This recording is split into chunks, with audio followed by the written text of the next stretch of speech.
Hello everybody. In a slight change to normal programming, it's me, Dick Von Dyke. I am hosting the podcast this evening, and the special guest is in fact the one, the only, the massacred Roxy Tumbledryer. Hello. Hello. Sorry, I forgot I have to put my man voice. Hello. Oh, a man voice? Like, hello. It's me after 4 Regal. Hello. I still did hello. Still doing a whole sketch before this Muslim hotline. And I'm like, hello, welcome, very good, madam. And Dick Von Dyke's part was, but you just don't speak because you are a woman. You're not allowed to talk. Anyway. So anyway, look, just as we start the podcast, that's me cancelled. No, everyone knows this, but if you're easily offended, turn off now. Yeah, please. But, you know... You're in a safe space now. I'm not in a safe space. This is the opposite of a safe space. This is a very safe space. And it's about to get a little bit unsafe, even more dangerous, because you're going to be answering the questions that I have for you this evening. Yes, this week I'm being interviewed. I'm the guest, and you are going to hit me with those hard-hitting questions such as, why are you gay? Why are you gay? I love that. Why are you gay? Who says I'm gay? You are gay. I love that. I'm like, Do you know what though? I mean, if school was like that, life would have been a lot easier for some of us. I know. I'm like, just me. You gay? I'm like, I'm like, right. That was it. Imagine. That was my coming out story. Would you believe my PE teacher knew? Was it Miss Man from Scary Movie? Miss Man. Do you remember that character? Miss Henry. Was that her name? Erica. Oh, she sounds like she would enjoy. Everyone. Oh, yes. Lady company of a feminine lady. She did enjoy. Have you ever seen her out and about? No, she's dead. Right. Rip, motherfucker, rip, Carl. Every time I think of hockey, I think of not her dead body. Anyway, every time I think of them girls playing hockey there, my dead teacher. What a lovely set of tits she has. If you're just discovering, anyone that's listening from Glenmullah/Bangor, I'm really sorry that you found out this way. If you've been affected by the discussion that we're having today on the podcast, there's probably a number, but we don't know it. Because I'll just remind you, it is in fact Roxy Tumbledryer podcast. Yeah, there's numbers out there. You can Google shit like dead PE teacher helpline. Yeah, just chat GBT it. Yeah, during the break we'll give you information of our previous chat, Muslim chat, which will it'll also give you directions on how to cope with death and shit. And all that. So we're ending that bit.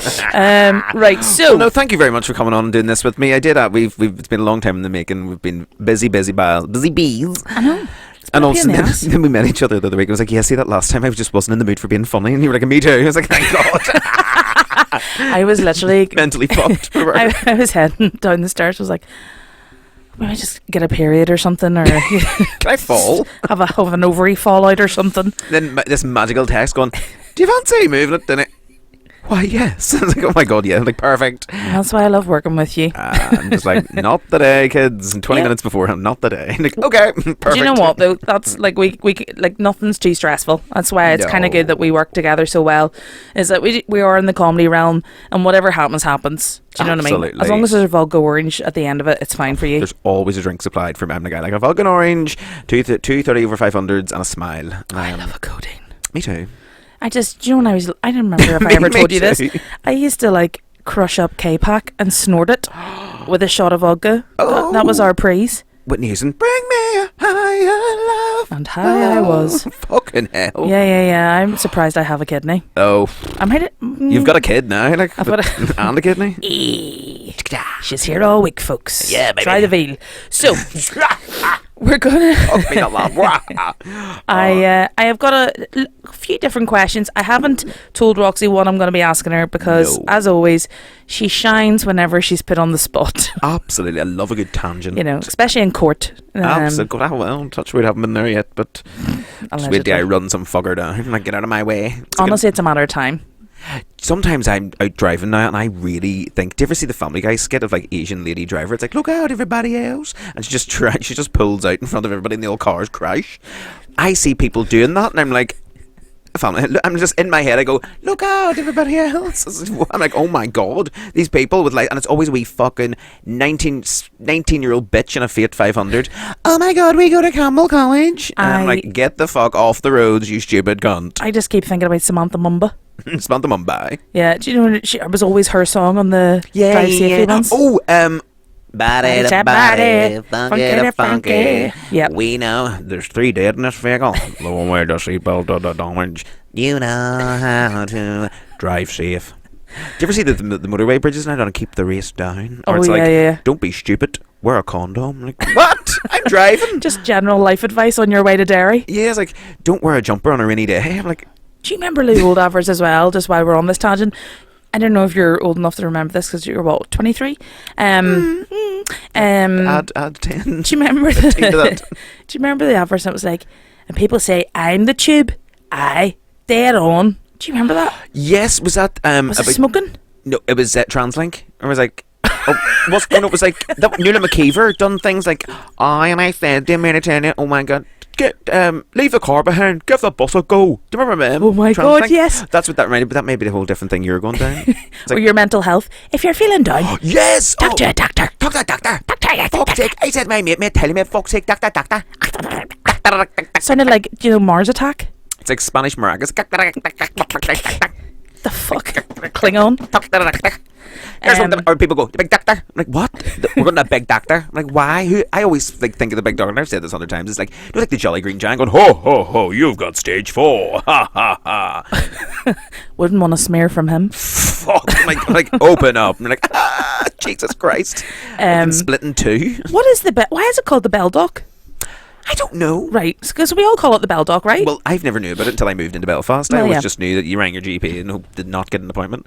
I think the Bell Dock. Is it just called like Belfast Dock? Is it just it just lazy for Belfast Dock? I always thought bell meant ring it. Like, give me a bell. Like, you ring the doctor. I don't know. Maybe It's a Belfast thing. Like, bring a bell doc. I'm like, who is this bell doc? Can somebody please contact Roxy after this? Let us know on all forums. On all forums across social media platforms. What is the Bell Dock? What is the bell doc? Because I thought it was also the demon out of Lord of the Rings, but anyway.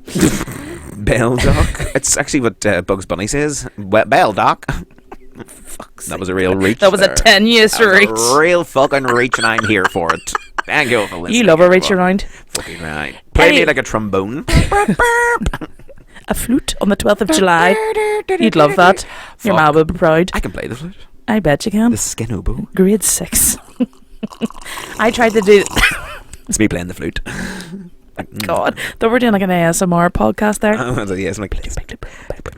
I hate people on TikTok that tap things with their nails. Like, oh my god, I can't believe I got the viral ticket. I'm like, you're a fucking ball bag. The unboxing ones as well, where they're like... Yeah. Why are you tapping shit? Nobody cares how it fucking sounds. Open the bastard. I want to see the powder. Not that we don't tap packaging every time you put your makeup on. Do you tap packaging? But you know what? My daughter has started doing that now when she gets things because she's seen it on TikTok. Kids are doing it. So obviously, I've beaten her. But haven't guys. So obviously I've beat her. She told me to get out of her room the other day because she was getting ready and it was her process. She's 7. I am fucked. That's her at 7.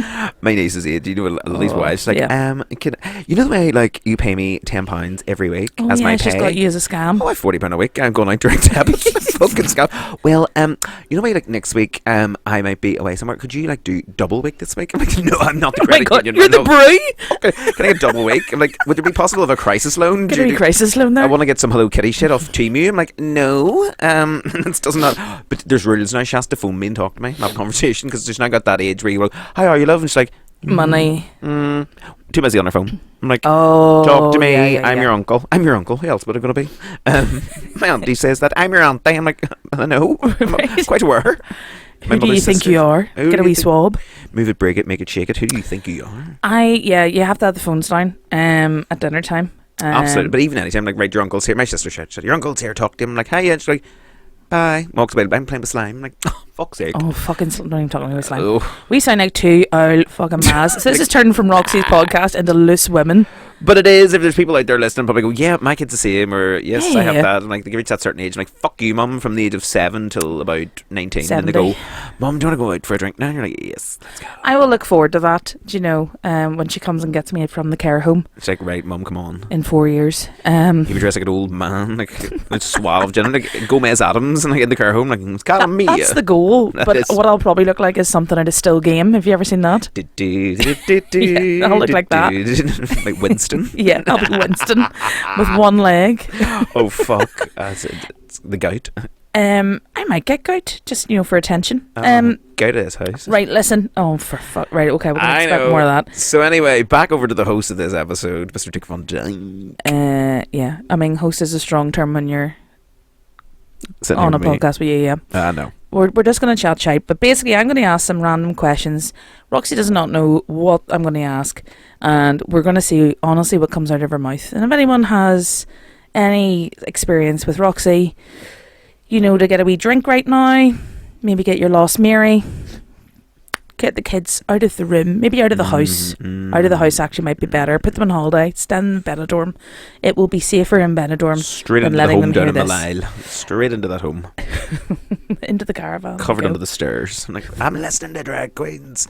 And if you own a Roxy Dumbledore t-shirt, you make sure you put that on whilst listening to the podcast like it's a football game, because Yeah. there is a girl that does that. What?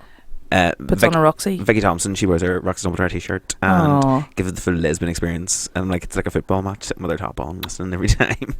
I would love you on my tits. I know. I If anybody know. wants to buy a Roxy Dumbledore t-shirt, they're for sale as well. Excellent. This is turning into Benidorm. This is great. Fucking right. Right. Are you ready for your first question? I am ready. Okay. Some of them are nice. Some of them are a bit random. What is the best compliment you have ever received about your drag? Fuck me.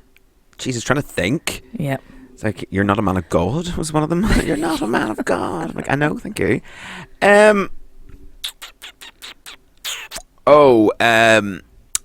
Something actually I can remember right well. There's it's not even compliment, it's just something nice to say. It's like a person that it was 2 years ago at the Balmoral Christmas show that you may know Antonia and Rory. Yeah. It was Antonia's mum.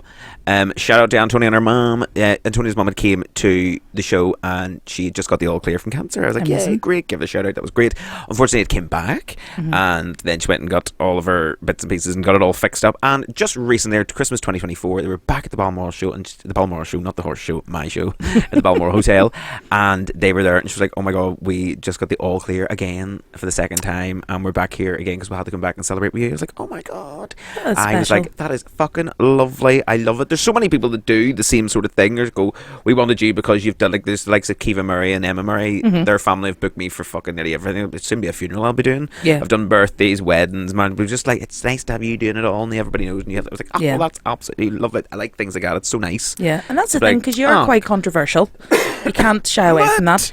But you know, that's the kind of you kind of say the things that some people are scared of. Do you cross boundaries? Of course you do at times. That's what But do you you do it from a place where you still have heart behind what you do? Absolutely. Yes. God, it's only.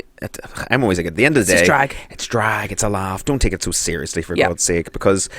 Oh, the things I see online. These people, the people always go to me, why do you never do RuPaul's Drag Race? I'm like, because the people that watch it, and mostly the people that are asking you to do it, are the ones that you don't want to do it for. The Yeah. fans are mental. Yeah. You do something wrong that some bitch in fucking Brighton doesn't agree with, she'll trail you apart on fucking Twitter. Yeah. I'm like, you're insane. You need to get out of the house and Yeah. smell some air. It's fucking dress up. Yeah, and it's It's not good for your dress mental up. health. Like, You're destroying people's mental health just because you want a fucking couple of likes on X, Twitter, whatever the fuck it's called, or TikTok. Oh my god, there's something going about now. Now it's a good laugh of a picture, but it's Tina Burner in that fucking wig because they're in this new season, and I'm like, fuck off with your pictures. Are going, oh, I know drama. I'm like, you don't know drama. You don't know fuck all. Most Yeah. of the drama is all made up for the crack. I bet you the Queens get together and go, we'll make up drama for a laugh. yeah, Like, to get these people fucking all like, they probably do to get their names back in their mouths. 100%. When we start drama, I'm like, fucking, see that fucking Dick Von Dyke's a cunt.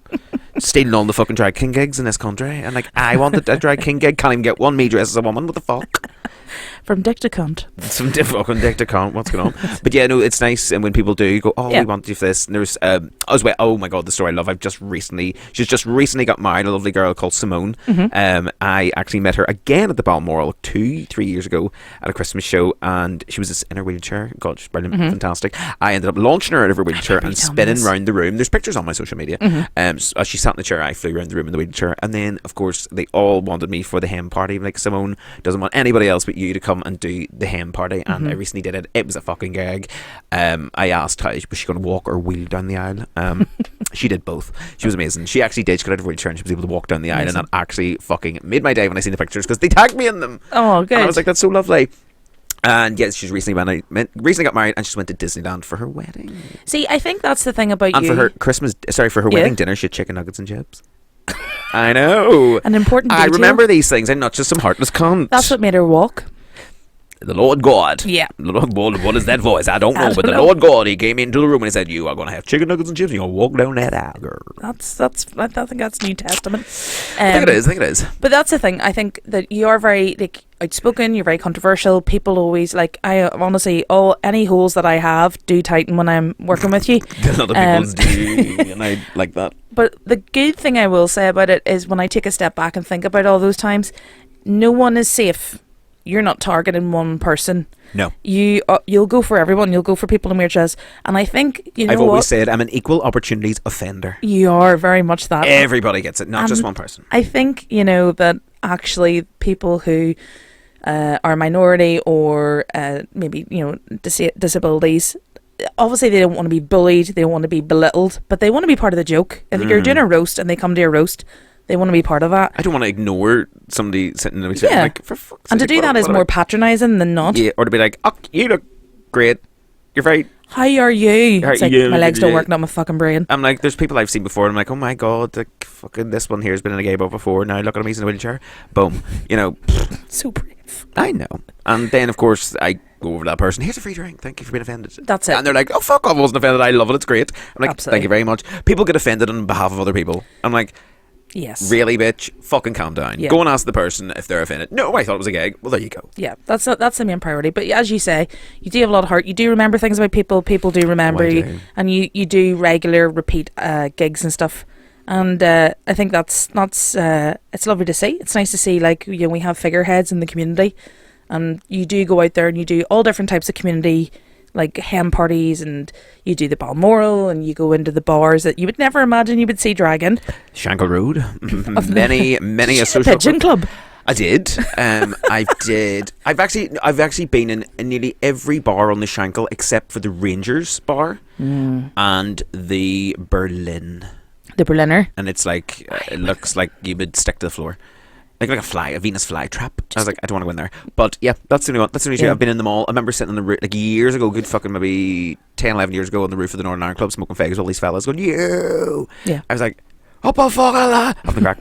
Because it's not like, get out of my way, I'm a woman. I'm like, well, boys, what's the crack? Yeah. It's just, I'm down to earth, because people see it right. The panic thing, I want to go buck them, sorry, I'm playing footsie or leg girl. I'm like, I'm here for it. they always say, oh, they're terrified. And then as soon as they go, actually, it's just a normal fellow having the crack. I'm like, thank you. And I think that's it. Comedy is the thing that transcends what we do. Oh, yeah. That's what I noticed with doing, the drag king thing in cabaret. People go, what's this? Not everyone's seen a drag queen, but if they haven't seen a drag queen, they definitely haven't seen a drag king. Yes. And that's the instant thing that they zone in. And after about 20 minutes of having, laughs and bants with them, they realise, this is just comedy, this is performance, this is theatre, and that's what we're doing here. This isn't that is it. This isn't trying to change the world here. Even though it is a wee bit. And then a couple of the adults, I bet you those nights of cabaret, there's a couple of adults, they ain't going, licking their lips at you going, well, we discussed this before. We did. Oh, that woman. Oh, yes, I remember that last one. That woman asked me, I don't know how it all works. And you're like, I know how it all works.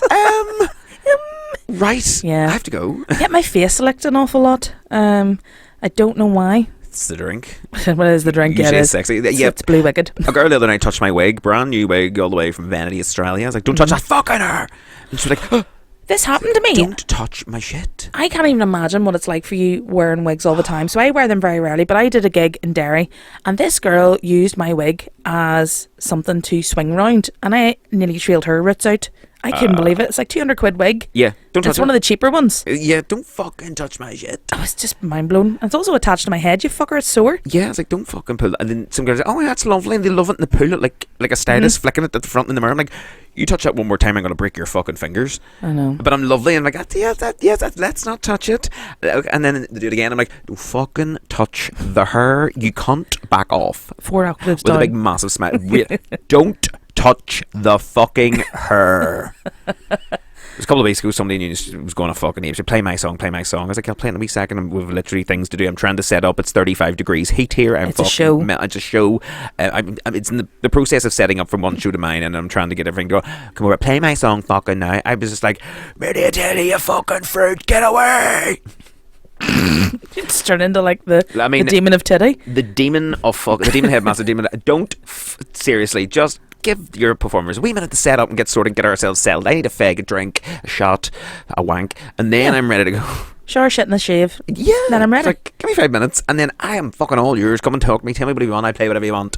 Just give me that. Like, they think they're the most important person in the room. Everybody thinks that when they're at those kind of things. No, you're not. So look, I remember vaguely hearing that you started off doing photography. You know, you very famously did some scandalous photos of the derriere of the famous Tina Legs Tantrum. That's right. And other performers. Her Mighty Hoopla was in that. It's exceptional nurse. Credit where credit's due. Indeed, the Nutcracker, she calls it. And I have no doubt that it has cracked many a nut. Many of a straight man's nut has been cracked as she done a death drop onto it. Yep. But that's like, how did you actually then transition into doing Roxy? I was taking pictures of. I took some. I sound like Candy Muse. Electra the Cunt is the best. I was literally me just doing Electra the Cunt. Ask anybody if you ever see her, ask Electra the Cunt to do Candy Muse. She just sounds like the Tasmanian devil. Yeah. It's so funny that I actually cry every time I hear it. Like, too good. Sorry, tangents. Place of the time. So I decided to come to the shows, which was Sunday Bingo Show at the time in Union Street. God rest its soul and its new incantation and all that. But yeah, so I started coming down to the show, sitting along, taking the pictures of the queens. At that time, it was Tina and Trudy, Portia and Lady Bunny. God rest her soul. Bunny's still out there somewhere. We're still listening. Let Bunny come back to dry. Arms of the angels. Me and Victoria's Secret even done the same thing. Bunny, if you're listening, come back. Please, we need you. Just kickbocking an angel in heaven. Speaking of, I'm actually just putting a pin on that. Speaking of returns, did you not see recently Blue Hydrangeas Night, Bluetopia last month had Lucifer. I saw that. I know, I was meant to go, but I was ended up having to be escorted from the premises. We'll come back to that. Lucifer was back, so I was like, fucking brilliant. Seen videos, absolutely fantastic. She's Really? amazing. I love her. I know. Anyway, so I was taking pictures of the girls in the show and was back at stage going, oh, it's great. And they were like, you should do drag, you've got it in you. I was like, oh, no. Alright, well, and I said, fuck, right, we'll give it a go. And yeah, I just was like, I think I'll be like a different alternative. That's what I was going to say. Like, what did you wanted to be very alt at the start, didn't you? I really did. I don't know why. I actually don't know why. You don't know why? Like, actually, it makes me cringe, but I'm like, no, fuck that. It's what paved the way for Oprah here to do her bits. The twins. I did remember, like, oh, I'm gonna do I actually found the day one wig is behind you, like buried. I've still got it. I'm maybe word out one night and going like, look what's back. This thing. We'll do a reunion. This little black thing. So it was Gothic Bitch. What did I do? Evanescence. Wake me up inside. Did you actually do that? I did. That was my first number. I can't believe that was your first ever number in drag. First number, yeah. And then Heads Will Roll by the AAs. Off with your head. Banger. Dance till you're dead. Did that. Rolled about the stage like a moon cat. Videos on YouTube. If you just type in Roxy look through. It is like, it's been recorded on a cabbage, I think. I think the recording device was a cabbage. A Nokia flip phone. Yep. It was something else, but yep, it's there. First performance. And I was like, oh my god, 2009. So we're talking good 16 years now. Approaching. Oh my god. Really? Oh no, it's mental. Was that in Union Street? Union Street Bar? Yep, when the stage was on the other side. So I literally took pictures. They were like, do drag. I was like, fine. And it just went from there. So I ended up doing more. And then Trudy was like, do Trudy's drag. Do my drag race. I was like, alright, well, I'll give it a go. Oh, did you do that? I did Trudy's drag race year 1. It was Paletta Stiletta, myself, Paletta 1. Competitive bitch. Really got my rock thinks it's great. I'm like, I'm not, I don't know what's going on. No, we're like the bestest of friends. There was wee Hannah. There was an R1. What was her name? Fucking Cha Snyder, whatever. I don't know what the fuck. Dickhead. And a couple other people. But it was I remember doing that. I was like, that was a gig. And then just different. I ended up started doing the Sunday bingo show. Yeah. Then there was a part in the middle of it. It was a game, and it was me and Rusty. Me and Rusty actually met. Me taking pictures. I was about to ask. So how did you meet? How did we meet? I was taking pictures, and I was like, "Can I take some photographs of you? For some pictures today?" And oh my god, they were fucking wild. Still have them. Good. You always have to have the evidence. Rusty, for a small fee, I won't tell anyone. Do you want to take pictures? And she was like, no problem. So we took a picture, and then the next thing, I can't remember where from that. Then it was like, we went out for a night out, then another night out, another night out. That was, we're just out having the crack. We started working together on the Sunday bingo show as well. So one week it was either she done it or I done it. Yeah. But then Portia started doing a lot of things down in Dublin. Do you remember? Oh, that's right. God, what was that club that opened? It was meant to be the big newest thing, but it wasn't. Can't remember what it was. Wild. Do you remember the Wild Club? And they were all getting their pictures taken, and it was all the big glamorous thing that. I totally forgot. Remember the Maverick got the big thing as well. It's very similar to the Wild thing. So Portia was down there quite a lot. So then it was like Rusty and Roxy both on. So Rusty was sitting on the panel doing the chat and the agony aunt letters, and I started hosting the game, which was always Name That Tune with Granny D. And Name That Tune was like, it is like, it would peel the skin of your eyes. It's fucking dull as shite. Yep. So after a wee while of doing that, I was like, can I change this up? I actually seen Bianca Del Rio do this. Mm-hmm. And it was lip sync for your drink. Mm-hmm. Which every drag queen does now. Mm-hmm. I decided to do that at the Sunday bingo show. The very first one in Belfast ever. And I can tell you that one without a benefit of a doubt, without a shadow of a doubt, it was the very first one, because where did I say Bianca Del Rio doing it when she travelled around? She was just fresh off Drag Race. And I was like, or no, she hasn't even been on it, I think, and I had seen this and was like, oh fuck, that's a gig. I make people dance, and they were like, the bar were like, fuck, this is great. And each week people were coming and it was getting fucking mental and crazy, and I just become then a regular fixture, as did Rusty. Portia left, Bunny left, and it become the four of us. And then the Maverick approached myself and Rusty and we're like, do you want to work here? We're about to open them. We're like, we'll give you your own night. So we ended up with a Sunday, a Wednesday, fucking... You were on there all the time, like... Oh, jeez, we're like a bad smell for a long time. So when Maverick first opened, I was there with Rusty. Actually, it came up the other day, a memory that was our very first R&R Sunday. Oh, R&R Sundays, and the handbag tossing. The handbag toss, the teapot cocktails, which is just basically a cocktail fucked in the teapot. Watered down, stinking. But that was Maverick in its infancy when it very first opened, so it wasn't the glamour that you're all running to now. It was literally bare bones, and we worked fucking hard. Portia did fresh meat. Portia did fresh meat, did the competition. Hijinks Saturdays. Oh my God, yeah. Fridays were... Rusty did Fridays, didn't she? She did Fridays, maybe. Yep, fuck yeah, it's been around for a while. Yeah, it's been a long time.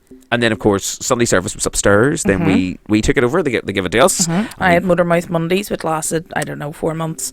Because it was a pub quiz on a Monday, and I had... Yeah, that's right. And I was a girl, which was stinking. Like, who ever thought of putting a girl on the scene? I know, terrible. Fucking female wild. comedian, get the fuck out. I know. Edgy enough head at the time, it was.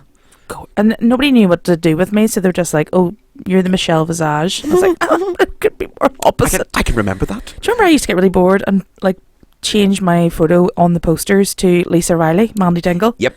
And see if anyone noticed. Nobody knows. It's like, this week is... Because on Sundays then we took over the Sunday service. Upstairs wasn't really working. But it was great for its time. It was fantastic at the time because we used to have like all the girls. It was basically a rival for the Sunday bingo show at the time. Yeah, and they took a punt on it, and they put belief in us that we could do it. Absolutely. It was just the wrong atmosphere, so it went downstairs. The thing is, homosexuals are people of habit. Oh yeah. So to one place, we go to one place. You go to somewhere else, absolutely not. No. The other place can down its knees before we come near you. Then you die. Then we go, oh, I really want to come see that. Oh, that's a shame. Yeah. I was going to go there next week. I was hoping on that wage too to make my bills. But thank you very much for your support. I'm glad that you could do that for me. Thank you. But we plowed ahead on the Sunday nights where we did the good 15-minute long Prince of Egypt and the Christmas number. Was that on YouTube? No, there was no videos of that. It ended up being... No, there was no videos actually. But it was a good 15-minute long production that I put together with the Queens. It was the Prince of Egypt movie, but compressed into 15 minutes in the bar in Maverick. Candy Carousel played the role of the River Nile with Blue Roll. You were God. So well, typecast. What can I say? You were gold. You were fantastic. And like, come, I'll take you home. Yeah. That's right. I just dressed as Gandalf. It was fucking great. The things we did. We were actually talking about this before we recorded. It's like, God, take me back to whenever depression wasn't a thing. I know, right? But it was. We were getting fucking, why is this place not busy? It's your fault. It's like, it's not. It's people don't come here. They don't know. And it's just like everything has a cycle. Everything has a cycle. It really does. Do you know what I mean? Libertine's cycle was smaller than others, but again, that building, where of our paths crossed there as well. What was it called? No. You became Fox. No, it was that Tomb Street. What was it Oh, called? Rain. Remember Rain's second incarnation? And your lovely self had me doing a Saturday night on the door, which was 10 people come through. It was great. Yeah, I mean, people don't want to go around the corner. It's that building is not fit for anything to do with anybody. No. Nobody wants to go there. It had its time. It was great, but then that was it. Club culture is gone. It is gone. It actually fucking is gone. The 90s, it died at the early 90s. That was it. No, if you want to do the 90s now, you come out from 1 o'clock in the afternoon, you're in bed for 10. Yeah, like early brunches, the 30 plus ones. Brunch. And I'm a big stan of that, actually. But yeah, you've literally done it all, and you've been an integral part of the community venues from literally, from 2009, so from year dot, which is a big thing. I know, it's we've flying through. We've been doing quite well. Yeah. Well, listen, I want to ask you a few more questions because we've diverted about 100 times. I've got loads more questions for you. So let's take a little break. You can have a wee vape. I'll go and scream at your neighbours. Please do. Just for their attention. She's good at it. All right, and we'll come back in a couple of minutes. See you soon. It's back by popular demand. The Laundry Room Podcast Live. Union Street Bar, The Shoe Factory, on Thursday the 3rd of July. Doors open at 7:30, showtime 8:30 p.m. If you missed the last one, you do not want to miss this. It's the same podcast crack, banter and tangents, but live, all under one roof. Get those tickets now online at www.ticketsource.co.uk/Roxy Tumbledryer. Don't miss it, it's gonna be scandalous. Back again. I am Dick Von Dyke, and we have returned to our podcast inquiry with the Honourable Dame Roxy Tumbledryer. Podcast inquiry? Yeah. Sounds like there's been a murder. Yeah, well, I mean, like internal inquiry. I'm like, well, somebody called somebody a fucking dick. We did just talk about our careers previously together, so we did. We've done a lot together. Yeah, we have actually. We have. Let's fist pump that in the room. Don't touch me, bitch. Don't touch me, bitch. From literally as we said, doing the Sunday nights in the Maverick, and it's first. We actually got ready upstairs in the club, and we got ready, but just one single mirror and an uplighter. On a beer keg. Yeah. Yep. With my hips. And literally, and you were known as the Michelle Visage of your time. I was like, right, you opened the show with a little monologue and a bit of chat and a bit of banter before I come on done, and then I was having but it was like, yeah, I'm just getting ready with this candlelight. Do I look good? And you're like, yep. And at the time, I fucking did alright. I was like, You did. I have a real fucking high standard. I'm one of these I just have detail, and even turn to people and be like, yeah, that's not up to my detail and my standards. God love Karma Violet, she gets it all the time. Like, she will even tell you herself. The very first time I met her, I was like, you look like you've been in a fire. Let's fix this. And now she works with me. You're doing something right then. I mean, I may come across as an absolute fuck bastard bitch. Yes. But that's my approach. That's how I do it. Okay. And then you'll realise how lovely I actually am, of the heart of a fucking lion. Yeah, I mean, the thing is, you have the mouth of a cunt, but the heart of a cunt. And I will protect all my babies.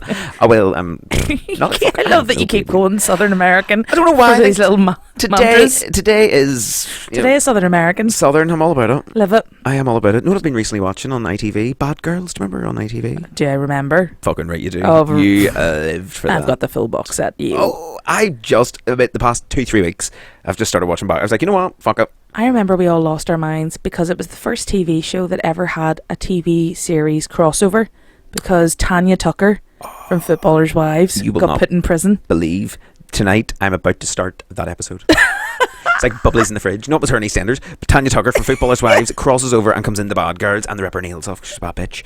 I am just about to start that. Once you get the fuck out of here, I know later on I'll watch that in bed. I've been literally 8 seasons. I've watched the whole thing. Fucking great. So camp. Brilliant. So the Julies, what you. And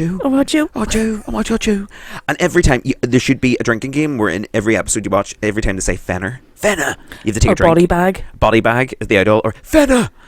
Oh my god, take a drink every time they say Fenner. By fuck, you'd be dead. Didn't one of them like sneak into Body Bag's house in a coffin or something? Yes, tried to burn her husband in the coffin. Shelby? Shell Duckley. Oh, Shell Duckley. Alright, Duckley. Oh my god.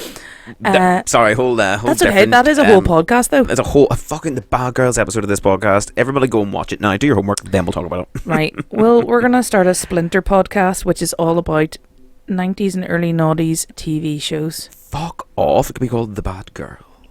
We're being very bad girls. Weekly, only available on Patreon. You can get now. We're going to get that set up. If you're interested, let us know in the comments. Don't be a voyeuristic listener, as me and Trudy had said in the last one. Don't listen like a pervert. Ooh. Let us know in the comments. I would love you to give me some feedback, anything at all.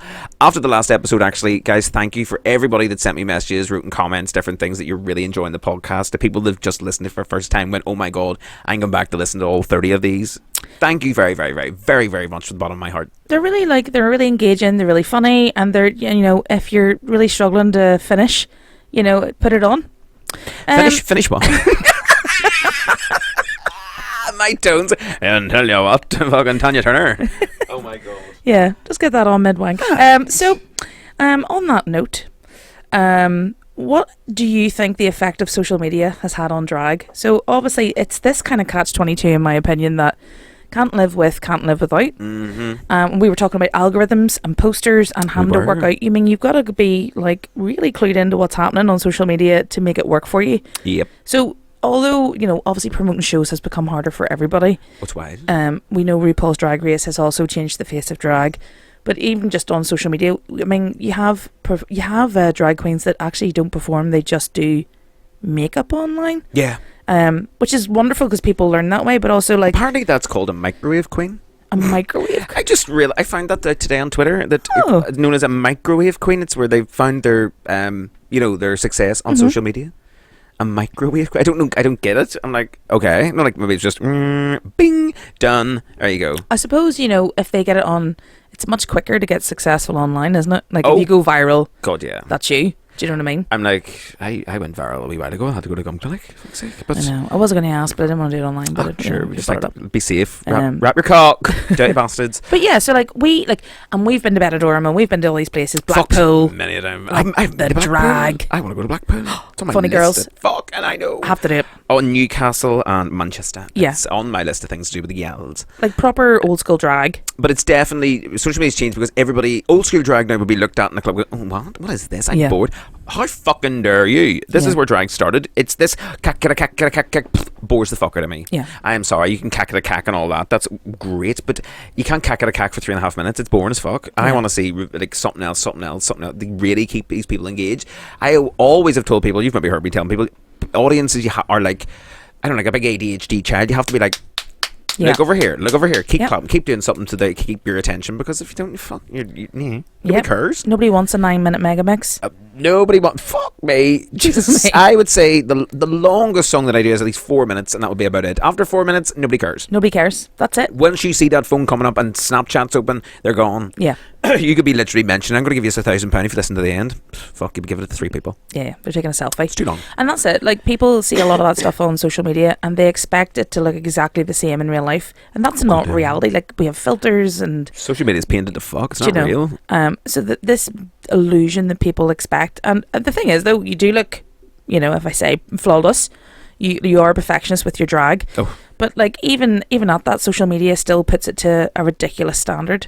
And people are more focused on giving critiques on wigs and makeup, I know, instead of performances, and just fuck up and be entertained. Social media for a long time fucked with my head. I'm sure with the years we worked together, I've been through ups and downs and depression and everything, and ended up in hospital and all with the actual depression, because I was so in my head and so like, people are like, you can't do this, you can't do it. Mm-hmm. I mean, I can't do this, I can do whatever the fuck I want, because I created this. Yeah, it's took me, I don't know how many fucking years and the many counselling sessions I've been doing the last 2 years to literally realise I can do this in whatever the fuck way I want. Yep. There's no rules for life. There's no rules for drag. Yes, I am hard and it's quite... it's my own head. It's my own... Oh, they call it the inner saboteur. It's not even that. It's just my own fucking head going, nope, no. And I don't know where I learned that. I'm like, no, that needs to be a certain way, because I've held myself to such a standard for so long that it's like, fuck, you don't want to start to revert back and then look like a mop bucket. And you're like, no, but...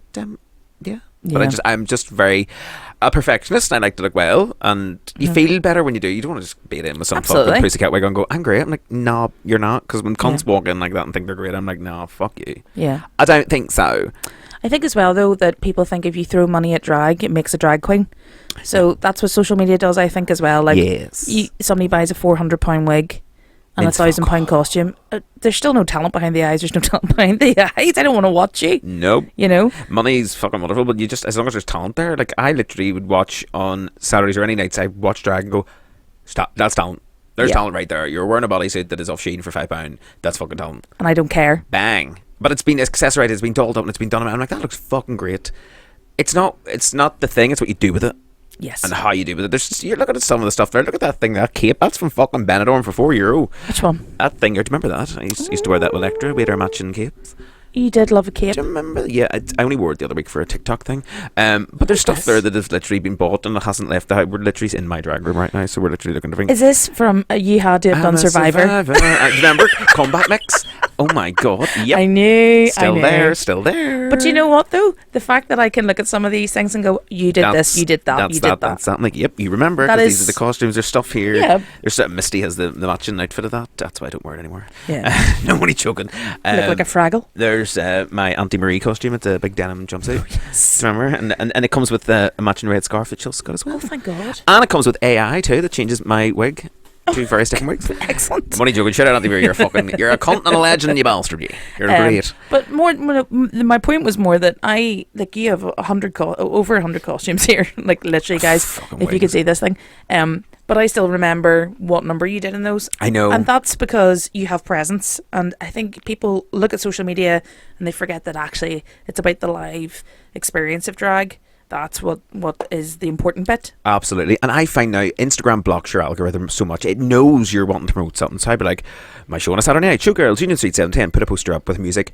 Boom. Yeah, but also don't put it in black and white, Roxy? Fuck, I put it up the other day in black and white and everybody's messing me going, is the show over? It's like, no, I'm just literally thought it was quite nice in black and white with through the wire, through the limit, to the wire. And when you combine those two elements, there's been a death. Chrissy talks this. He messaged me going, is it over? I was like, what do you mean? What's wrong? He's like, no, it just said it was in black and white with just the pride flag. I was like, no, it's the first of fucking whatever it is. Well, the second now, it's Pride Month. I thought it'd be, nope, that read wrong. We don't do that. But yeah, it blocks, social media blocks your algorithms. You can't show anything and only about 100 people fucking see it. Yeah. But if you're seeing anything, fucking heart stuff. I heart stuff all the time, but people's stuff, just heart it. It really does help. Or share it. Share it or something, just anything. Even if you don't give a fuck, just give it a share. Yeah. It's very handy. Engaging with stuff makes a huge difference. Apologies. Sorry. There's a certain point of the microphone you have to talk into, so it's just a dick just rubbing my microphone out. I'm not honestly used to having to do certain angles with something stuck in my mouth. So okay, what do you think is a common misconception about you? What do you think people get wrong about you all the time? That I'm a fucking ignorant bastard and so rude. Really? What I believe, yeah. Okay. People are unapproachable. Like, oh God, it's Roxy. Fuck. Oh. Mm-hmm. People do say that. They go, oh my God, I can't believe I spoke to you and then you're actually so lovely. I'm like, yeah. Why? I have a real resting face. It's literally like, Imagine us, like I have I have exactly the same problem. I have non-resting cunt face. You're just like, God, like, it just doesn't take a day off. No. So us two standing behind a DJ box must have been fucking haunting. I'm sort of looking and I'm like, yeah, I'm great. And I'm roasting. But I'm like, and people come over and I'm like, yes. I've been more like, yeah. You have to really, and even standing now, I have to, in my main job as well, doing that whatever I do. Mm-hmm. Won't talk about it anymore because it's a fucking pet shit. But what I do in my main job, I now have to stand in the cabin because sometimes you're going to do your safety demonstration, whatever. But my face looks so fucking miserable. I now turn up the ends of my cheeks, and especially when you got Botox, by fuck, nobody can see what I look like. So I was like, right, no, give us a wee bit of a smile. There we go. And I now have to do the same thing, standing in the DJ box. I'm like, yes, I'm approachable. Come and ask me for songs. I'm not going to play them, but come and ask me for them. You can ask me. I'll forget after 2 seconds. Yeah, I've ADHD brain. So yeah, I think because you are someone that like, if somebody fucks you off, they'll know about it pretty quickly over the microphone, and that's you know, if you invite something in, you're gonna get it. Yes. And you disclaim that at every show. Fuck about and find out. But anytime a baby queen has had a problem or somebody's got a stress or something has happened, I have seen you go straight into like drag queen mum mode almost, you know, where you're like, right, well, we're just going to fix this or do this, or do you mean tell them to fuck off? Like, you instantly will have somebody's back. Who said that? I'm going out to sort it out. Who the fuck did that? Went out, bollocked the fuck out of somebody, threw them out, and I came back and went, they're gone. Fuck that. We're not playing that shit here ever. They have no power here. They have no power here. On a Saturday night, it's a fucking safe space. Regardless of who's in that building, they're getting fucked out if they know anybody. You tell me, they're gone. I love that. That is how it works. Everybody's saying now that you don't go to Union Street in the Kremlin because it's not safe. It's not fucking safe. I don't know what you're smoking and what you're up to. You come in now, you are safe with me under your fucking... And all of our queens, you're fucking safe. You fuck about, you're out. That is literally how it works. We're all like that now. You fuck about, you find out. Because it is an LGBTQ plus bar. As I say at every show, it's an LGBTQ plus bar. Fuck around and find out. Good. And nobody fucks around now. I did take a girl by the back of the neck a wee while ago because she called me an overdramatic TRANNY. Right. Drilled her through the bar and fucked her out the front door. Okay. And called her a cunt. Do you think she now realises that you are approachable? Yes, that's how you don't approach. You don't get into the DJ box and not remove yourself. You're like one of them things out of fucking Harry Potter. Do you know you have to bow at you? The Dementor? Then you're... Not the Dementor. You know, that was it a griffin or something? You have to bow at it, buckbeak. Bow, and then once you've been like, yes. I respect you, you're like, you may respect me, I respect you. Don't look buckbeak in the eye, Harry, as it might bite you. I didn't know Hagrid was Irish, but don't look at Roxy, as she'll fucking bite you. She's from County Cork. That's me in drag beside you. I'm just Hagrid. Like, don't look at her in the eye. She's still getting set up after the shit before the show. Here, hold on. Let her get the vodka and a Jägermeister, and then you can look her in the eye. I'm like, hi, how are you? Right. Next question. But no, I'm really approachable. Please come and say hi. Yeah. To be fair, you like if you're not a dick, just come forward. Fucking right. I mean, so black and white, you silly bitch. What is the fastest you can get into drag? Like if you're in like, oh fuck, I've fallen asleep on the sofa and I have a gig. What is the quickest? I have done it in 1 hour and 30 minutes. That's your quickest? Yep. But if it happened anytime now, I think I would just say I'll not be in. Really? I have a massive panic attack if I have not got that enough time. Okay, fair. Because I'm such a time. I'm so particular with time. Mm-hmm. So my show starts at 7. I like to be there for 6:40, 20 minutes before, just to be in, settled, sorted, and because I hate being rushed in because it does my fucking cooping in. An hour and 40, but I like to start. I like to have 3 hours. Wow. I know. Everybody goes, what? I'm like, yes. I like to arse about, like be on my phone, have my dinner, fucking fart about. Yeah. And then you leave out, there's no fart, there's no like stress, there's nothing, everything looks good, you're sorted. I'm like, yep, I'm happy with that. I'm imagining like there's a lot of queens, like I think Electra would take a while beating her face. Yeah, like everybody has their own time where Yeah. they can go in. Some people can do it so quick, and I'm like, how the fuck? Like, there's times I ring Trudy and go, that's me ready. We'll pick you up in about 15 minutes. She goes, I'm just starting my face, and then you pull up and she's ready. I'm like, how the fuck did you do this magic? Witchcraft. What? Why oogie? Like, oh my god. So I'd say I'm like, no, I need the time because fuck, I'm a whole. So it's therapeutic for you. Is makeup therapeutic for you, or is it? No, do you I just also, switch off and just get it done? I hate it. I put on TV and just listen to that, or if I'm wanting to like with Bad Girls, there you go. Boom. It's been on for fucking weeks. I need to just watch something to get through it. Yeah. Because I hate doing makeup. It really annoys me. I hate getting ready in the drag. It's when I'm ready. No problem. It's getting ready fucks me off, pisses me off because I could happily cancel and go, I'll not be there. I'm exactly the same, you know. I don't like it. It's the whole like there's times I'll just stare in the mirror and I will literally make myself late to force myself to start if my head's in that space. So I mean, I think that's the thing I think people don't realise as well. This is a lot of work. It's a lot. It's a lot of work to look that cheap, as Dolly says. I have to do the music for fucking 5 other drag queens. I'm sorting everything out. Sometimes I have 2 shows in a day, so I'm doing music for one show, doing music for the next show. I've sorted out my costume, trying to think of fucking songs for 2 shows, trying to get wigs together, trying to get everything. Then your brain goes, that wig's not really good looking on you. I don't think I like that outfit. What the fuck are you doing? You shit what you're doing. Your drag's crap. What the fuck are you doing? Stop it. Nobody's coming to the show. Shut the fuck up. Yep. And that shit takes over and you have to go, no bitch, I'm just going to do my work. I don't care. But it's that you fucking nobody's coming. Because I think everybody just assumes I got 5 likes on social media that it'll be dead and nobody's coming. It's like social media is not a reflection of fuck all. I know, but do you remember we used to have all our onus on it? Like I remember. Oh my god, we were obsessed with it. It's like I only get 5 likes and it's my man or 2 mates and they're definitely not going to be in the other night. Yeah. It's like what the fuck? Yeah. It means nothing. It actually means nothing. You can just post stuff that shit. People just want to see the crack. Like I say, I just post up. Here's where I am. Come on and see it. If not, speak. So you just sort of get it done. So it is very much, it is getting ready for work. I think people think that we run around with a cocktail, like Tu Wong Fu or something. I don't know, like, you know, like, yeah, doing a montage. Fuck no. But we all sit in front of a mirror at some point and go, I've had a shit day. I am busted. I've done 4 gigs already. Yep. I don't want to wear that outfit. I'm bloated or XYZ. Yeah. Just, or like my face is puffy today for some unknown fucking reason. It's rejecting makeup and you still have to do it. Oh, my top lip is just saying no thank you, and it looks like a fucking moustache. I'm like, I can't. And you're patching yourself together like fucking Pinocchio's ball sack after fucking Geppetto had a good go at him. It's no. I've never seen that. That's Del Toro's version. In the summer, it's fucking terrible. And now behind the DJ box, I have a wind tunnel that just blows me at all fucking every angle. I'm like RuPaul. I'm like, I don't know. Don't ask me to do things.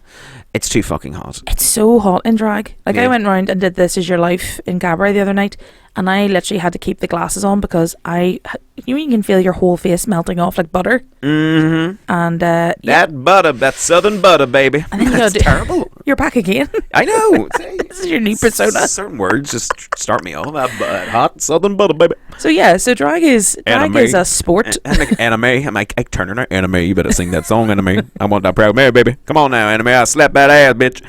Oh my god. Where the fuck did that come from? I don't know. Love that film though. That's such a good movie though. Fucking fantastic. Lawrence Fishburne done really well. Or Bone or whatever he's called. I know. She's dead now. Tina Turner, sorry. Yeah. Not the Alexander. Just to clarify. Yeah. But yeah, so like it is, like people, you know, they think you always say, why do you charge so much? It's only a 3-minute number and you're literally having a party. Yeah. Have you ever had that? Oh my god, I'm like, sorry, you're charging people at the door, you're charging people to breathe, and you're asking me to do it for 50 fucking pound? Yeah. No. Mm-hmm. And you're meant to be a fucking LGBT organisation? Suck my pop. Flaps, cunt. And even like places that bring you in and don't know what they're doing, like they're like, well, this is an awful lot of money, isn't it? You're not a band. Well, don't pay it. That's totally up to you. Like, how many thousands do you think is in here right now? Like, I actually am looking around here and I know. One corner is a couple of grand. I know. In hair alone. And in hair, hair alone must be thousands. I mean, to look at 3 wigs right now in front of me, I'm talking about £700. Yeah. And there's a lot more than 3 wigs in this place. Yeah, don't count outfits, don't count. There's one. Then you got makeup, jewellery. I've got 6 or 7 feather bows at £30 each. Yeah. And they're cheap. And that yeah. They fall apart. Yeah. But yeah, no, it's quite a lot of money. Mm-hmm. And yeah. And you do invest in your drag. I do. I like to buy. I do. I like to buy things because I'm a magpie. I'm like, look at that! It's only £5. Give me 7. I love to buy things in bulk. So I've literally got many fucking of the same thing. So people go, she never wears that necklace. Never offer. I'm like, no, it is, but it just gets replaced by an absolute duplicate. It's just brand new. I know, it's like Batman. It's like, get your favourites. Change over. Get your favourites. Get things you like. I'm like, that's what I wear. That's me. If you could change one thing about, so say you could go back today, and somebody's like, right, you're gonna have a successful career as a drag queen. All right. Mm-hmm. Go put her out into the world. Would Roxy still look like Roxy is today? Would you do something different? Would you if somebody said to you, wipe the slate clean, you don't have to be, you know, a comedy queen or flawless big wigs or controversial, or you don't have to do any sketches, whatever it is, you think you can do anything you want. What would you change? Would you change anything? I would change nothing apart from not being so hard on myself mentally. Fair. So I would do everything the same way. Mm-hmm. I don't think I would let so many people walk over me or be so fucking dicky to me. Okay. And me just going, okay. I found my voice, found myself quite a while ago. So I'm like, yep, no, I know where I'm now as you get older. But yeah, I think I would definitely not be so hard on myself mentally and not take so much shit. But I would still do everything exactly the same. That's incredible though. Because that is literally that just right there off the cuff. That's the truth. Yeah. Because fuck, everything I've done has been great. It's been such a laugh. I've met my best friend. I've met some of my bestest friends in the world that way. I've met some of the loveliest people. I've done some of the greatest things. I've fucking been at a wedding in Spain. I've done fucking loads of shit. Yeah. And people want that cunt. Yeah. That fucking, I'll rip you apart with words. That's what people want, because people are afraid to say, you can't say things now, but I'm like, I don't give a fuck. But the thing is though, Roxy, if like, you know, I was always, my biggest anxiety years ago was being not cancelled, being PC, you know, and I was always very stressed about what people were going to perceive, or community and stuff. And, you know, I've learned that very much, probably from hanging about with you as well, that, you know, just take a wee breather. You know, we don't want to punch down. No, but I can't punch at all. You can't. I'm just like, shite wrists on you. We just laugh. It's like laugh at it. There's sometimes I see people in the show, and it was actually Becca said to some girl the other night, it's like, you look like a vegetarian. She was dressed like a fucking I don't know what, like these big dungarees and then we're just I know exactly who you're talking about. Yeah, you just know this, like Lucy and Yak. Who? Lucy and Yak.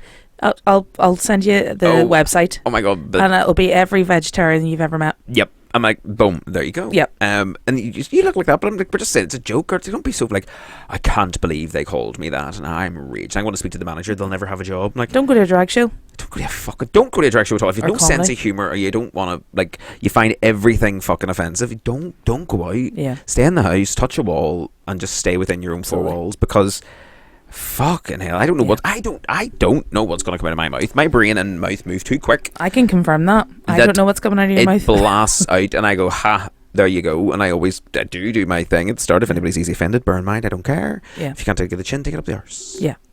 I think that was I've Nietzsche, was it? always done that. What? Was that Nietzsche or Gandhi? Not sure who said that so profoundly. I think it was Nelson Mandela. Nelson Mandela. It's like, yeah, freedom, and then it was Braveheart went freedom, and then if you don't like it, take it up the arse, you bastards. Yeah, but it's just like it's not real. Remember, it's not fucking real. It's not real. And I go home, I take this off. There's times I come home, I look at myself in the mirror, standing bollock naked, tan from the tits up, and go, well, that was a fucking night.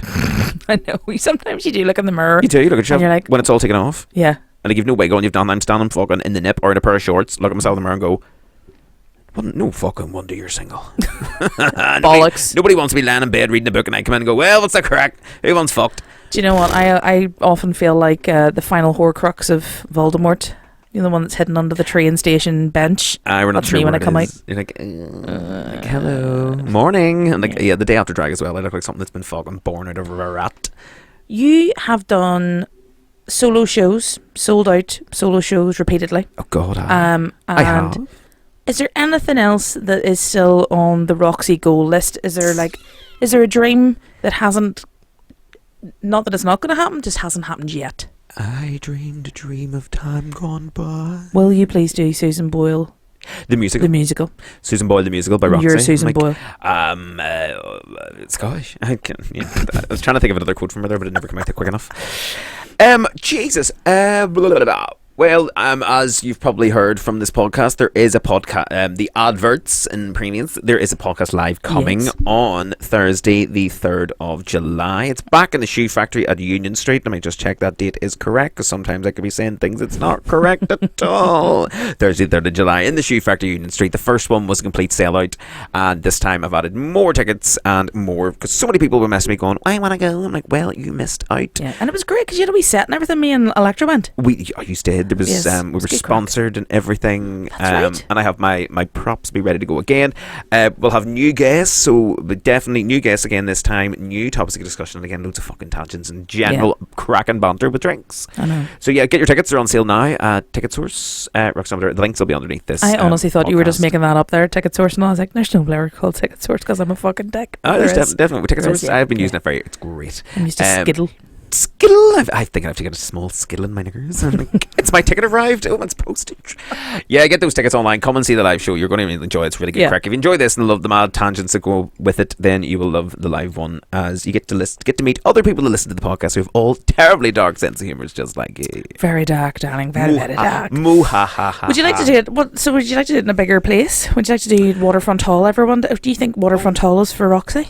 Anywhere at all. Waterfront Hall, fucking a cave in Afghanistan. Anywhere at all that'll have it, I'll go. And as I say, Muslim Chat earlier on was a absolute hit on Bangladeshi radio, so I think I could definitely do that. I've already done my stand-up show in the Mac Theatre twice. I've done it. I couldn't even. I've forgotten now. I've done it in the bars. I've done it everywhere. And people keep asking me to do another stand-up show. It's in the cards, in the process, but it's. You can't just do it. You can't just do it. There has to be a topic. You need to talk about something. A lot of the things I do, as I talk about my day job, which is working as cabin crew, but I've milked that to death. Yeah. But the thing is, it doesn't get old because things change all the time. Okay. Like, I mean, there's new stories. Like, a woman asked me what was in the bacon roll. Right. I know. That long silence was fantastic, because that is exactly what I felt like. I was like, pardon? What's in the bacon roll? A bacon? In a... In a roll, perchance? And then she looked at me, and there was still and I went, it's a sourdough roll? And then she looked at the magazine, looked at me, and I went, with a choice of sauce? Now we'll have an oat bar. It's like, oh, do you know what? You don't deserve a fucking bacon roll. You choke. Stick some bacon in her fucking oat roll. What is in the bacon roll? It's like turkey and ham and do you know what egg. I mean? What's vegan? Like, seriously. And then somebody giving me fucking jip a wee while ago. Why is the bacon roll $5.75 but the toasties $5.15? I was like, I don't know or care. Oh, hang on, did I just fucking phone the CEO? Let me ring head office and ask him, why are you selling the bacon bap more than an old toasty that's been mass produced with the bacon? Yeah, no idea. I mean, why are you asking me? I don't regret asking the question at the time, but I thought we'd moved on. But anyway, it's like, what the fuck? But yeah, I could definitely do another fucking airline jip for you. There's a lot of people who've not even seen it and want to see it. So I'm like, yeah. Do you want to have another run? I could do it again. No problem at all. But you do have to be in the frame of mind to do it, like, 'cause it's a lot of work. There's a lot of work in it. There's a lot of, even the time that I did it for Pride last year, for Working with Pride. Mm-hmm. Shout out to Annette Whedon. Legend herself. And they had booked me to do the black box, and I done it there, and by fuck killed the house. Everybody was like, that is fuck. I was like, the things I deal with on a daily basis. Mm-hmm. It's great. That's why I'm part-time now, because it fucking drives you mental. Because life is funny. Life is funny. Life is always funny. I swear to God, it is. Joan Rivers said something like, you know what, life's not that serious, just laugh. Yeah. Laugh at it. I'd be out and about, and I just laugh at things. I'm like, okay, look at that. Like, and do you know what, though? We're living in a fucking apocalypse. We are. We are. Let's just die laughing. Because literally everything is shit. Everything's Someone's going to hit a red button soon. There's not enough money for anything. If you're homeless, you're fucked. If you've no money, you're fucked. Everything's fucked. We're all fucked. Just fucking enjoy life as it is. Like, if you've got a couple of friends around you and a load of drink, enjoy yourself. Just don't take things too seriously either, because when you do, you're spending too much mental capacity on thinking about shit that may or may never happen. Yeah. When you're really like, we're gonna be like, I've seen quotes like people saying like, Trump wants us dead. I'm like, well, he probably does, to be fair to him. Like, but I mean, he's still a fucking stupid old cunt, and by the time that happens, it'll be a long, long time. I mean, yeah. I'm also obsessed with Trump in the shower. Have you seen that one? What? Trump in the shower. Someone's done like an AI of Trump just standing in the shower with his mouth open. Fucking disgusting. Probably like a hog roast. Getting showered down. Like, I mean, it's the only time I've ever felt sorry for his wife. Do you ever see her face? She's like, I know. She's slowly turning into him. I don't like this. I know. You know that immigrant wife he has? And like, Donald, I sleep. Good night. Like, she's been asleep for 23 hours of the day. She must be on some amount of drugs to get through life. Jesus, when he comes up already, I just pushed through some tests. I'm ready to have some sex now. I don't want to. It's going to be the greatest sex you've never had. You'll never believe it, Melania. Your eyes are going to get even more cat-like. You're going to literally not even see me coming. Oh my God. She's fucking disgusting. I kind of like, look at her. She's a gag. She looks like she's ready to take the money on cunt eyes and run. I mean, she's a rancid rat, but here we are. She does look like an old rat that's been like startled. Like, clothes. Here. And it's been gnawing in a bit. Here, bitch. What? Melania. What do you call me for? I am Slovenian. She's literally, do you know there's the drunk rat? Do you ever see like Wes Anderson's Fantastic Mr. Fox? Yes. Meryl Streep plays Mrs. Fox. Do you know the alcoholic weasel? Yes. Thing? Or alcoholic rat? Oh my God, yes. That's her. That's her. I married husband. He's president. He's rapist, but president too. Very nice. I'm like, I love that she has 4 countries. She's from different places, but she's very not Middle Eastern, Eastern European. But good on her. She's married, fucking got that money out of the cunt. When he dies, she will run for the hills, never see her again, and she will have all her money with baby Baron. Oh, baby Baron. I know. He's like a fucking lamppost with a face. I know, but wouldn't you be? Well, the part of me one day was like, is he good looking? No, he's not. No, he's not. No, I think I was hungover. That's okay. Look, we're all vulnerable sometimes. It's fine. Seeing a Sunday, you'd fucking buck a biff a bin. Wasn't you? Like, you're like, here, look, here you. Like, get some bad girls on in the background and I'm there. I'm anybody's. Talking about a sad girls. If you could choose somebody to play you in a movie, who would it be? Oh my God. Ooh, Melissa McCarthy. No. No, she's playing me. Yeah, well, before the fucking Monjaro. Didn't want to say it. I actually could never have ever thought about it. Fucking, I don't know, Liam Neeson. You're in drag. You're a fucking bastard. Come here, I tell you. I don't know who you are, and I don't know what you want, but you better get away from this fucking DJ box before I start this show where I kick your cunt in. I'll see you in 10 minutes. Do you want a drink? Taking 5. Taking fucking time. Getting ready. Taking the piss. Taking my makeup off. Look at Roxy, so happy now. I'm standing in a bra. I'm buck naked. You'll never get me. Just get what do you call him, Pedro Pascal, to play you out of drag. He's lovely though. Actually, he'd be good. He's really come into the whole. Everybody's loving him now. Yeah, I think he's a fruit like. Well, he wears that protect the dolls top. Good on him. Good on him. He's protecting them dolls. He's very good. And if you were offered the role of a lifetime to play somebody, who would you love to play? Sister Mary Clarence. Sister Mary Fake. Oh my god! Do you remember the night that we did the sister act scene where it was like, "Hey baby, what I have." Did you all come into the bar we pretending? In, Blue hydrangea, me and so we were like the sisters, and like, oh, and I was Whoopi Goldberg. Blue was the Sister Mary Quiet, and Sister Mary Quiet. That's right. I know we did the sister act the other week, and I was like, "You're Sister Mary Quiet." I can't remember her name, so I was like, "You're her." And remember, you were like, "Hey sister, do you want to dance?" I was like, "Oh yeah." "Wow, you don't have any rhythm." You're like, hey. And then we all did. Left. And then that was your scene done. Then we're like, "Hey, holy!" That was good mixing times. And then do you remember we did from Priscilla, Queen of the Desert? And it's like, what do we have here? What have we got here? Why don't you, what is it, stick a tampon? It's like, why don't you light a tampon and blow your box apart? That's the only bang you're going to get, sweetheart. That's such a good impression. It was like, with your man's like, I'll have a Stolly and tonic, a Bloody Mary, and a lime daiquiri. And then your hand on top of mine, boom. No, you can't have. You're not from around here. It's like, darling, I don't. You can take your tampon and blow your box apart. That's the only bang you're gonna get, sweetheart. And I really didn't need to stretch for that role, let me tell you. You put a vest on, that was it.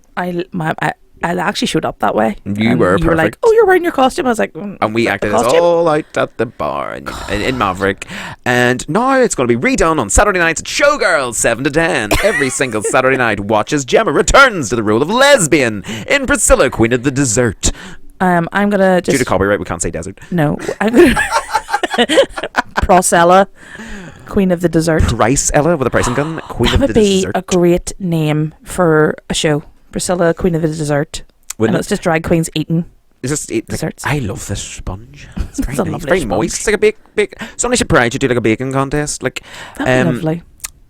Lottie Potential is a fantastic baker, and I think she should have a night where she bakes cakes and we all come on just eat them on stage and talk. Listen, I'm down for it. Like, Priscilla, Queen of the Desert, and Lottie bakes different various things, and we're all blindfolded, so we don't have to do eye makeup. Girl, this is it. What's that cake? I'm like, I don't know. One of the cakes is just a pure shite, but that's fine. I'm gonna make it a point to specifically, because I get so frustrated. I'm always working Saturday nights, but I love whenever I get a Saturday night off and you're like, well, girl, do you want to come over and what are you doing? Have a wee blue bucket and talk shite? And I'm like, absolutely. Yes. I'm on the way. Yeah, so I'll just book off random Saturdays for us to just recreate. Yep. Sketch. Do you remember we did Haley and Roy?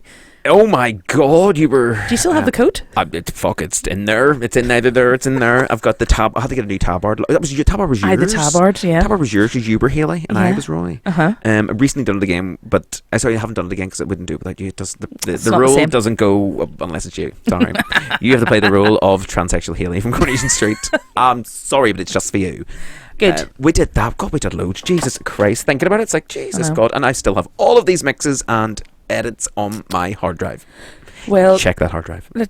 On a mini disc for Granny D. It's Glitzy Glamour's mini disc. Glitzy Glamour's mini discs. She's moved up. She's now on the MP3s. Granny has also moved up from CDs into laptopping. I know. It's Granny's a whole new world, guys. Granny's topping now. It's been a matter of time. Oh, here. You know, it's a new world. And everyone wants to know, how are you feeling after having the baby? Oh my god, it's great. I did just suffocate it with a pillow. It's fine. Well, it's for the best. I know. I had to phone social services. I finally got my my schoolgirl figure back as well. Whenever I was going to say, whenever I was in sixth form, I was a 38 waist. So yeah, I've got my schoolgirl figure back. Oh, good times. Yes. But right. where the fuck can we see you these days? Mate. I'm mate. Do you know what? Fuck's sake, mate. Fuck to the doctor. Take my big doctor belt. No, fuck's sake, mind your head. No, like I want. Well, obviously I'm always in cabaret as well. But I'm branching out a bit more. So I've got I'm at Omer Pride. I'm at Mid East Antrim Pride. I'm at Lurgan Pride. there's definitely another Pride in there. I've never been asked to do any fucking Pride apart from Belfast. Nobody would ever. I'll be honest. As soon as I put that post up saying I wasn't gonna do Pride if the political parties were gonna march, that's right. The Prides contacted me, which was nice. And I want to do the smaller Prides as well, but absolutely. we've also got the Drag King trip. The House of Von Dyke are going to do the Pride stage, which is very exciting. Yes, I actually, now the interview's turning around and I'm interviewing you. I know, you always get that right. You have you recently done Drag King workshops. Yes, tell mummy about that. It was just great. A load of people who never done drag before, just very curious about it, and we had like 6 weeks where we went through makeup and how to create a character and talking about, how to be professional backstage. That is the biggest thing. I think that people forget. It doesn't matter how good you twirl on a stage. I don't give a shit about your death drops. Nope. Or your £5,000 costumes. If you're a dick backstage, you ain't getting booked. No. So I kind of sort of schooled them on that a little bit. Taking up space for 5 people when you're just one cunt. Yeah. It doesn't work that way. I'm like, move your shit. Because I've always like, move that. I need space. We all need space here. It's a small room. Yeah. Well, that fucking Ferdy's that shit. We'll get together and do a drag queen one there. I'm like, right, here's how to not be a fucking dick. And like, I would be like Trunchbull, would fucking lock somebody in the chokey and make me a cake. But my school of drag's always been like that, and you just get told this is not working, sorted or fuck off. It gets sorted. You're the Simon Cowell of drag. Look at the amount of girls I've brought through and brought up. I brought them up. Proof is in the pudding. And they all tell me themselves, you propped me up. And I was like, no, I didn't. Fuck up. But when he just literally was a cunt at the side of a DJ box. But they think I did. So my mum, just take the credit. We'll go with that. I'll take the credit. So we're doing that. And there's hopefully going to be a couple of new shows showing up. But yeah, I've been flat out with like random wee gigs. I've been doing obviously Fuego Fatal, which is incredible. Yes. Doing emo prom in the Mandela Hall on the 16th of August. That it's burlesque and it's fire and pole and it's sword swallowing. The string and the noses and my everything. God, Maya Moo would fucking death drop you. She's fantastic. It's great. Yeah, it's been great. I feel very, very lucky, and it's been good fun. But I still really miss working in the scene on a regular basis. So that's why I always love connecting with you and coming out and doing all the other gigs as well, because that's the root of drag, is your community hub. But you're not really missing the scene. No, I'm not really missing it. Obviously, it's better money out there, but people don't really come out anymore. As we say, it's we're praying that people come in. Some nights I'm sitting here, mental health through the roof, going, please come. I know. That is actually another thing. You're getting ready, you're doing everything, and then you're sitting getting ready, and the back of your brain's going, please, people be there. That please don't make this the worst night of my life. Lip syncing to 4 people is soul destroying. Stand-up comedy and trying to talk to 4 people is fucking worse. Me. It is worse. You're just sounding like, how's everybody's night? Woo. It is fucking. It kills your brain. It kills your brain. You come home, you cry. It's terrible. Yep. And just come on out. I say this every episode. It seems to be my mantra now. Come out to those fucking places you've got. You've only 2 of them. Support performers, because you will lose them, because we cannot afford to keep doing it for nothing. That's the bottom line. Or for fucking all the bars need you in. When the bars have you in, we get paid more. The drinks become cheaper because there's more people in. It's economies of scale, it's called in the business world. Come on out. Delta Work always says drag is there to sell drink. Yeah. We're selling drink. We need people to come out and fill the bars where we don't have jobs. So it's really important to do it. And of course, if you don't drink, at least buy there's zeros and stuff. There's zeros. There's so many options now for people that don't drink. You don't have to be drunk. Water. It's disgusting. You don't want tap council water. Juice. Can I have 2 council juices, please? No, you can't. Get out. Well, listen. Let's finish it on a positive note. Always. Let's finish it on my final question, which is what advice do you have for a budding Roxy tumble dryer out there? What is your best bit of advice for anyone that wants to get into drag as a career? And they're gonna do it, so don't say don't. No, because of that. But everybody always don't. But I'm like, no, do. But advice. Do not be a cocky cunt, or think you are absolutely the best, because you may be the best, but no. When you come in with such a big head, you really, it really puts other people what the fuck is this? Excuse me. Right? You really, it's like, please, thank you. Always please, thank you, and paying your dues until your time. Yeah, respect the hierarchy. Respect. Yeah. That's really a hard question. I'm like, Yeah, respect the higher crowd that's actually there, and if you are nice and you give out niceness, then you'll get niceness in return. Absolutely. Anybody that's really lovely to me, I will go above and beyond to go, yes, do you want me to fix that mix? I'll do that mix for you. I'll do here, sort of have a costume. Or just stuff I give people for free, jewellery, everything. You need a necklace on that drag. I don't like you without a necklace. A necklace really adds something. You look like a bare-chested bitch. Take that necklace home. What? Go. It's only a fiver. But still, it's nice. I do things like that, and people may not see it, and nobody sees it because I am a character. At the end of the day, it's a character. Absolutely. I play as this sharp-tongued bitch that will literally fucking, because I do, just, you know what I'm like, even out of drag, I'm like, let's fucking do that. But the character is an extension of that, where I can say it, I can get away when I do it, and that's what I do. And I say, if you don't like it, I don't care. But I am quite nice, and I will always, and I'll direct people. I'll see something and say, "Go, that was brilliant." But what you could do to make that even better is, oh my god! And then they come back a second time, it's even better. And then I'll be like, right, let's do a show, let's get you on. And then I start to build people that way. Like I say, you come through the school of fucking drag. Somebody passes out, the next one comes in. Somebody passes out, the next one comes in. I know I keep saying it like that, but it is when I think about it that way. That is like, one person comes through and I show you, right, that's where you go. Then they get their own night or get something.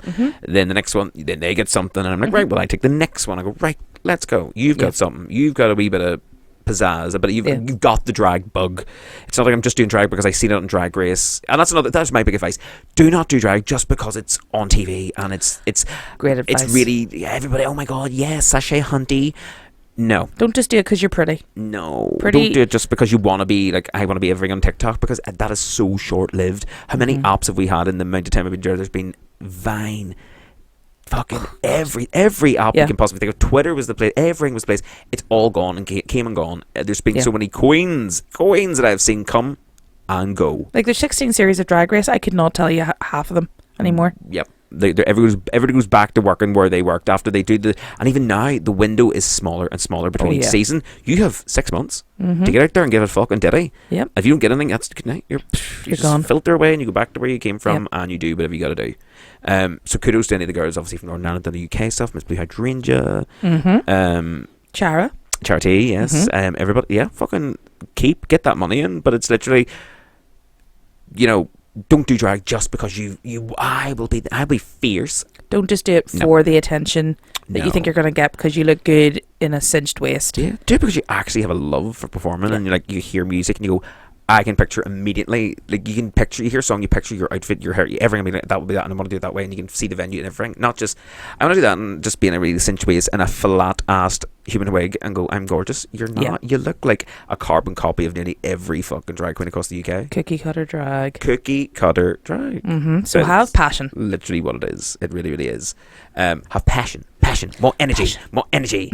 And another club. That and another club. That is it. But just be nice and do it because you want to do it, not just because you think you should be doing it for clout. Yeah. Because fuck me, there's barely any clout at all. No. I mean, unless you literally fucking or be prepared to work hard. Be prepared to work hard. Yeah, 100%. Because it just doesn't get handed to you, and people do go, yeah, I want to do a show. Like, no problem. It's like, I can offer you unpaid gigs at the moment because I don't have the money. Oh no. I'm like, well, that's no problem. But that's how we all start. You enjoy the drag in your room. Yeah. Because it's not going to come out. And, I'm not going to pay something that I've never seen before. No. Would you buy a fucking something that you've... But it's old school rules. You do your free gigs to earn your 30 quid gigs, your drink token gigs. We all did so many of them. It's actually 50 quid now, some of the minimums now. The 30, 25 whenever I fucking started. 30, and then it's now 50. So it's like, actually... In my day, you got a slap. Yeah, if you were lucky. you get fucking slapped and told to fuck up. And hope for the best. But yeah, no, just go and do it with the right mind and enjoy it and do it for you, not for fucking... All my friends are doing drugs. I'm going to do it. I'm like, no, mate. Yeah. Just go enjoy yourself any day. Or dress up. There's a good quote I always hear is like, drag is for everyone, but the stage isn't. And I think that is the perfect quote to finish our little interview, Roxy. Isn't it just? Drag is for everybody, but the stage isn't. Perfect. Roxy Tumbledryer, the tart with the heart. Thank you so much for letting us into your world. My pleasure. Thank you very much for interviewing me. I've absolutely loved it. To turn the tables around. It was my pleasure. I know. And thank you everyone too, as always, for listening. You are all absolutely fantastic. I love you from the bottom of my arse. You are great. Anything else you'd like to say, Mr. Von Dyke? Buy tickets for the live podcast. Protect the dolls and free Palestine. And mind the double vodka. all of the above. Yes, grab your tickets to the Live podcast. We'll all be there in our droves and having the crack and the banter. And of course, it is the start of July, so it's running into Belfast Pride. So start the month off Absolutely. the way we want to go. Right. But yes, have a good one. Thank you very much all for listening. Thank you, Dick Von Dyke. You're very welcome. I'm ready to get fingered. And I will see you all on the next one. Have a good one. See you. Good night. God bless. Bye-bye. Bye.